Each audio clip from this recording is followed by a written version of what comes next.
యెషయా గ్రంథం 43వ అధ్యాయం మొదటి వాక్యంలో ఇలా రాయబడి ఉన్నది. నేను నిన్ను విమోచించి ఉన్నాను, భయపడకుము, పేరు పెట్టి నిన్ను పిలిచి ఉన్నాను, నువ్వు నా సొత్తు అని దేవుడు తెలియజేసిన మాట.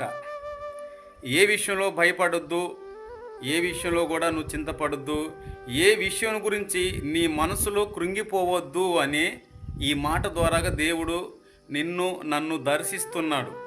కాబట్టి భయపడకు. ఒక బలమైన కార్యాలు దేవుడు చేయటానికి భూమి మీద ఆయనకి బలహీనులు కావాలి. శక్తిహీనులు, జ్ఞానం లేని వారు దేవుడి మీద ఆధారపడతారు. కాబట్టి ఒక బలమైన కార్యాలు వాళ్ళ ద్వారా దేవుడు జరిగిస్తాడు. కాబట్టి భయపడకు. ఒక బలమైన కార్యము యేసయ్య చెయ్యబోతున్నాడు. ఆమేన్.